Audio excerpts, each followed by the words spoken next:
Hello everyone, I'm Hugo.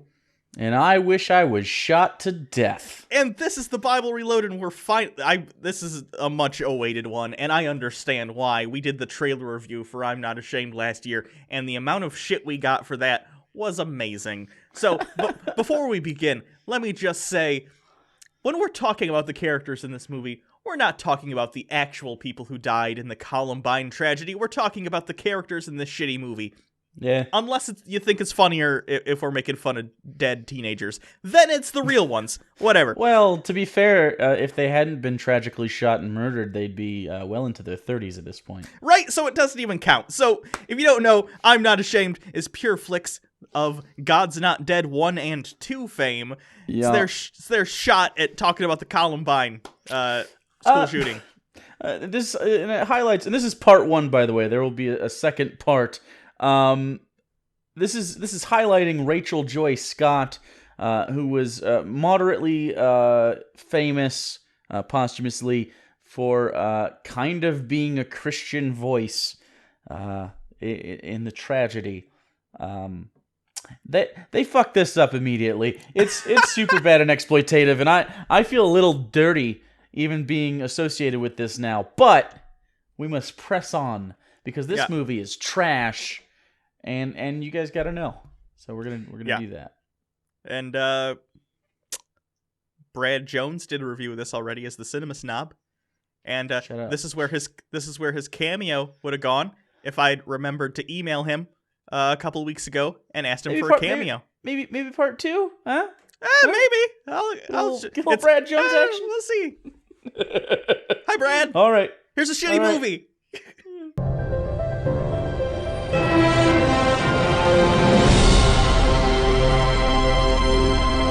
Man, you gotta love that classic Pure Flicks opening. Every time it comes up, I get a little emotional. It's like with each new movie, they feel the need to scream, "Hey, remember us guys? We made God's Not Dead 1 and 2. And for some reason, they aren't ashamed of that either. The film opens with text because it's a Christian film, and that's one of their oddly specific tropes for some reason. It says, Rachel Scott, a student at Columbine High School in the late 1990s, wrote down her thoughts, struggles, and dreams in her journals, based on these writings and first-hand accounts of actual events. All right, at the bottom here, I'm just going to add some... There we go. So 50 seconds in, and they're already trying to cover up for the fact that they made this movie specifically just to use Columbine and the massacre of 12 other people to show that Christianity is good? How fucking counterintuitive is that? I want to be a light, but it feels so dark. There's something in me that makes me want to cry. Fun fact, Rachel has been single-handedly keeping her local Hot Topic open since '96. So, yeah, the movie begins with some voiceover fluff from Rachel, followed by actual footage of Columbine. For the record, knowing this does not make it less uncomfortable. So, if you're gonna watch it, prepare for that. After the title, we cut to Rachel, age 9. I think her drawing on the furniture is supposed to be endearing, but I just cannot stand little shits who ruin the nice things their parents bought for them.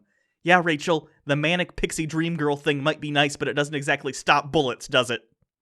That night, Rachel is awoken by her parents arguing, leading to her asking, Are they getting a divorce? Actually, yeah, Rachel's parents did get divorced in 1988, and... too bad she went to live with Mom. Less chance of lead poisoning in Poughkeepsie. Mom, can you pay for my car insurance? You said you would. Yeah, I don't know yet. It's really expensive, Bethany. Oh, you know what? I picked up some extra houses to clean, so I'm gonna need your help with the kids tomorrow. I'm not their mother. You could tell she's a bitch because she wore 4 necklaces and a choker. Nobody with a kind heart would dare. Okay, by that logic, Flavor Flav is Hitler, so... Yeah, except instead of genociding the Jews, he was murdering that puss on MTV. You guys remember Flavor of Love? No? Yeah? No? No. Bad joke. I'm comfortable with our career choices. Now that your dad doesn't live here anymore, we're not going to have as much as we used to. And since he got the Beanie Babies in the divorce, we need to start rethinking my retirement plan.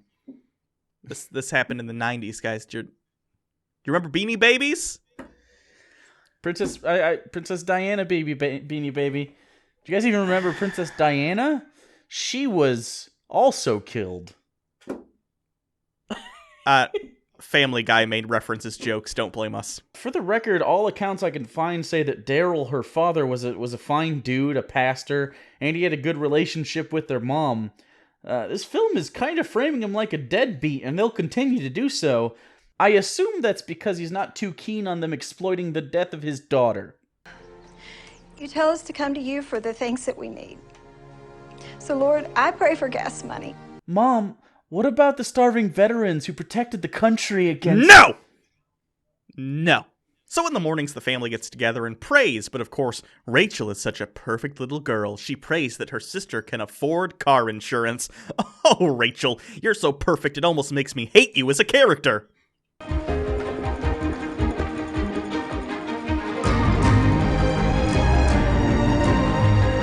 Rachel was actually apparently known to wear weird hats in real life. That would be notable, except it was 1998 and brandy was a thing, so there was basically no rules anyways. her brother Ray J fucked Kim Kardashian into fame. She got famous because of Ray J's dong. If my claim to fame was Ray J's dong, I would have booked a flight immediately to Colorado the second the news broke, just to try to catch a bullet. Congratulations! I saw you got the lead. Thank you, I did. I know. I heard you got the lead, bro. Thanks, man. I appreciate it. I'm excited, honestly. Only took me 3 years. Thou shalt not covet thy neighbor, cunt face. So you didn't get the lead in the school play. Who cares? You're just a sophomore. Thank you for the support, 30-year-old woman portraying a teenager. So Rachel's at school and she's a sophomore. She just found out she didn't get the lead in the school play. Oh no, how could this year get any worse? Also, they make fun of her hat. You know, Jake mentioned it earlier. Apparently this is a real thing she did. I don't mean to be this guy, but maybe if you didn't wear distinguishing headwear, you wouldn't stand out in a crowd so much. You know, like in a situation where one might not want to stand out in a crowd. Bullet face. This review is going nowhere. We both love acting. He would be perfect for me. I could see that. I just want a real boyfriend. These Christian movies have weird hang-ups with girls needing boyfriends or husbands recently. Sure, most people would like to have a significant other. I get it. Hugo is my girlfriend. But the idea that a girl requires a dude is a common shitty theme. Sometimes I'm his girlfriend. Now, just let me work my magic, and we'll see if I can arrange for something this weekend. I don't think a person with this should be critiquing a person with this. I mean, that's like me giving ab workout tips and Hugo becoming a dentist. So because Rachel is an edgy teenager all of a sudden, she's gonna go sneak into a pool party with the cool kids. This is exactly what it was like in the 90s, dude. We'd sneak into private pool areas, drink nondescript malt beverages, pretend to be drunk, awkwardly make out, and then watch Dawson's Creek until our eyes bled. It was a simple time. Also, our president got a blowjibber from a hard 4. That was cool. Oh god, is she drinking an $8 fifth of vodka straight out of the bottle? They are sophomores. I'm not like my friends. But I want the guy I want to want what I am, and not the fake version of what I think I want to think when they want to think that I am. No, bail the fuck out, dude. Bail out. Broken arrow! I'll say again! Broken arrow! Aw, poor Rachel. The only high schooler who's ever felt left out and like she's only unpopular because she's so much more genuine than her peers. God, I can smell her DeviantArt page from here. If she would not have gotten killed, she would most certainly have an Etsy account right now. Oh, what's Rachel up to? Oh, you know, she stays at home and makes jewelry out of beads. That's cool. What is it? Shorts. They're called shorts. Is the tragedy of this movie not going to be the dead people, but the fact that she's not going to get the good dick? God, that'd be awesome. So in case you don't know what we went through, let me just show you a short clip of actual dialogue that the writers decided was a good idea to inform you about how Rachel was at 16 years old, just better than all of us and deeper than us. So here's that. You're like deep. Are you spiritual or something? This is why Kurt Cobain killed himself. He literally chose eating a shotgun over that. 20 years from now, PureFlix will literally be releasing compressed GIF files in theaters of a guy praying, and it will somehow still make $20 million. So Rachel sneaks back home, but unfortunately, she gets caught by her mother. You smell like smoke. And booze. Are you buzzing? This line sounds like it was written by someone who's heard tales of mythical alcohol, but has never actually tried it. This kind of behavior will not be tolerated under this roof. Yeah, Rachel, your mom that dresses like a Mennonite knows a thing or two about a productive and fulfilling social life. Socializing with friends and getting the good dick are not items on that menu. So, in response to this, her mom kicks her out, sort of, sends her to her aunt and uncle, and she goes and, hangs out in the bayou for a little bit. I used to try so hard to get it all together, but none of that worked. I had to let God in. Apparently, this little come to Jesus moment happened not in her teenage years, but when she was 11. I suppose this is a bit more grabby and less indoctrinating than showing an 11-year-old getting converted by someone wearing that. Is that a bed sheet? Is that her virginal bed sheet? So Rachel's aunt gives her a journal right before she goes back to school. This is actually true to life, and some of the stuff in the movie is directly based on her real journal entries. I do, however, have to point out this still isn't the best post-mortem martyr diary out there. Can't beat that Anne Frank sex appeal. Sort of a fourth wall break here, but I literally spent 20 minutes trying to figure out a pun on Bergen-Belsen to finish off this joke. Can't be done. Hey, Austin. Hey, Rachel. What a retard, right? Way to accurately describe his disability, bro. Fun fact, this movie holds the record for most intense filming of a bottle of baby oil in movie history. 20 minutes into the movie, during her junior year, Rachel sees the first of many obvious foreshadowing moments. The gang of white hat jock guys takes one of the future shooters and slides him down the hall with the baby oil. I'd like to believe this happened mostly due to the logistics of this. Like, at least one of these jock guys thought of this, went to the store, bought baby oil, and at no point decided this was a stupid idea. So I commend them for that. I don't think things like this have ever happened in the history of the American school system, but fuck, I wish it had. One of Hitler's central themes in his writing is that it was a Nazi's responsibility to aid evolution by exterminating less evolved people groups. Oh my god, the teacher is talking about Nazi eugenics, and the camera pans to one of the shooters. Could it be that evolution is to blame for Columbine?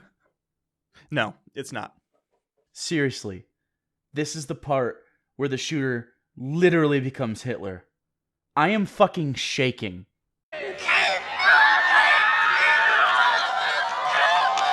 Do you ever feel like you can't see your future? Like it might be your last year? Yes, Rachel's parents actually claim she may have had some precognitive abilities to see Columbine coming. It's a whole thing with a drawing. Ugh. Oh, I got this. So get your waders on, boys and girls, because we're getting to Rachel was a prophet waters. So this is all based off a journal entry in which Rachel, an angsty teen, said that she felt like she was going to die, and a drawing she made in her last class right before the shooting, which is claimed to have her crying 13 tears, the number of victims, onto a columbine flower, which is a real kind of flower. Here's the picture. I count 12 tears. Also, this is a columbine flower. That's not even close.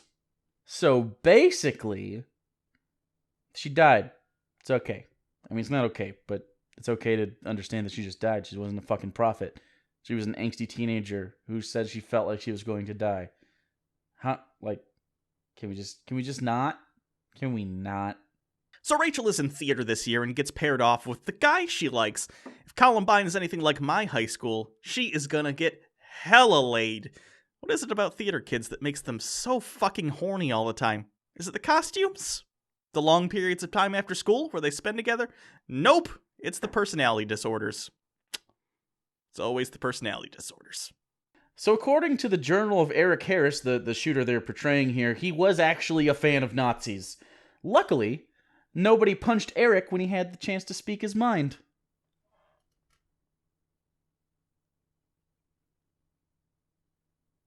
I just love that he's literally just sitting at home reading Mein Kampf. I don't even have a joke. That's just fucking brilliant, subtle screenwriting. So at the youth group, Rachel meets this guy who she follows because she thinks he needs some Christian guidance. And by that, I mean she needs to manic pixie dream girl the fuck out of him. What are you doing? What does it look like? Would you please just go? Contrary to popular belief, I have no issues with helping the homeless. It's the tribal tat I take exception with. Let him starve! Is there anything I can pray for you about? I will be so glad when you get over this whole Jesus freak phase. Oh, definitely don't do that with Alex. I think he likes my spiritual side. I think he'd like to come in you more, but whatever works. At the other side of the cafeteria, Eric is talking about how he wants to kill everyone on Earth he doesn't like. I didn't expect a nuanced point of view from this movie, but even for Pure Flicks, this is pretty fucking reductive. I mean, literally look at this.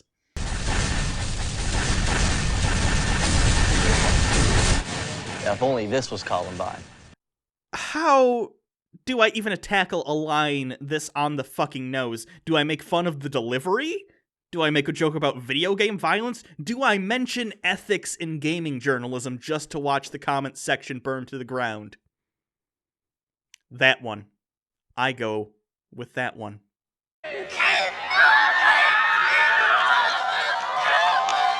Back with Rachel, she brings her new friend, who's homeless, by the way, back to her youth group. She then forces him to share personal things with the group, like his homelessness and heroin addict mother, despite him saying he doesn't want to.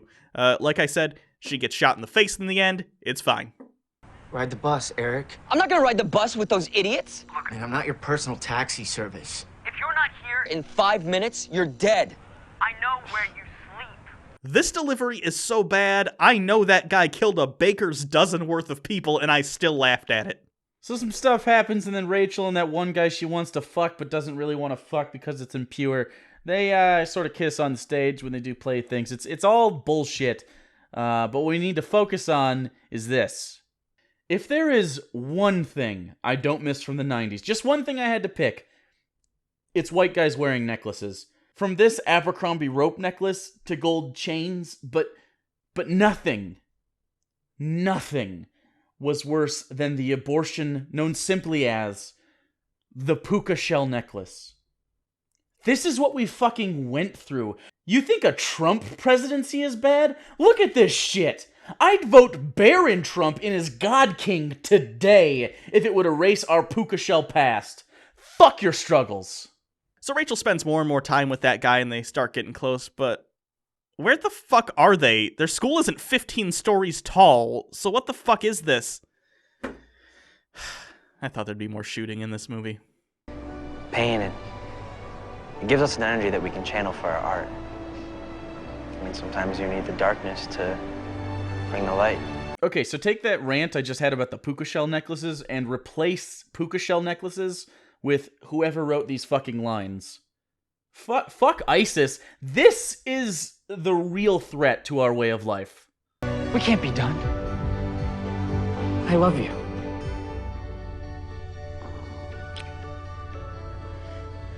Was that acting? Is that real? I don't know, but this isn't a prop boner.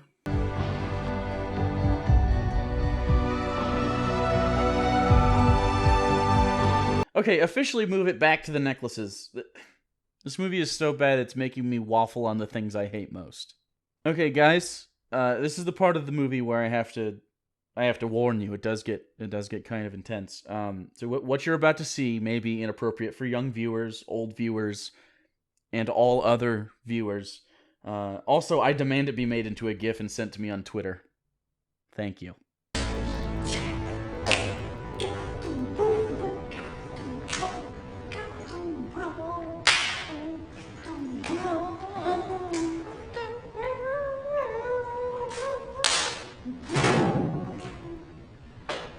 So Rachel gets the lead in the school play. Yay! If you're looking for a happy ending, this is where to turn the movie off. So scene change over to Eric Harris, who's doing this. I hate this school. Yeah, me too. We'll get our revenge. Keep natural selection up a few notches. This is the part where the Nazi non-religious guy uses the phrase natural selection when he really means eugenics, thus framing the second half of this movie to be a couple of atheists' crusade against not just the school, but Rachel Joy Scott, who is a Christian. Thanks, Pure Flicks. You're the best. So I think that's where we're going to stop for today. Next week, we're going to finish this off. I don't know, finish. Just like the shooters. Finish them off. So, what I'm getting so far from this movie is, it's a 2-hour movie, by the way. We're about halfway through. This didn't need to be a 2-hour movie. So, this could have been 15 minutes. Thanks for wasting my time, Pure Flicks. Just give me your Sports Center top 10 of this shit, and let's get on with it. Yeah. So, I just imagine just fucking walking up to Rachel Joy Scott, and then bang, and then everyone goes, oh, and then some commentator goes like, blibbity blibbity blam. Because that's how Sports Center top 10 plays go. So, you can always follow us on Twitter at Bible Reloaded. You can follow Hugo at Hugo Reloaded, and you can also subscribe to the channel to make sure you get part 2 of this review. That accidentally rhymed.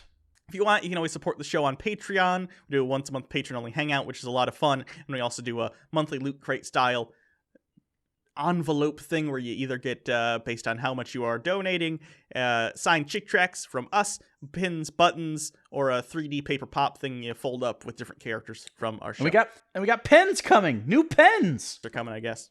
Yay. If you like to write things. Anyway, so until next time, I'm Dylan. I'm Eric. And we go trench coat shopping. Actually, the trench coat mafia was a totally different thing. Yeah, they had a friend who was in the trench coat mafia, which was just a group of friends that had trench coats that graduated like the year before, and then these guys went and shot everybody. It's never the ones you think, huh? The trench coat kids, we all thought they're the one. Nope, it was the Nazis. I'm learning a lot today.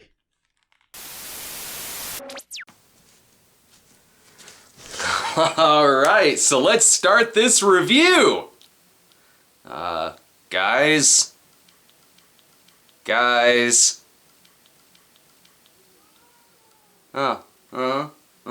I see how it is. Stood up by 2 F-list internet reviewers, just like prom. I don't have time for this shit. Come on, Chloe, we're leaving.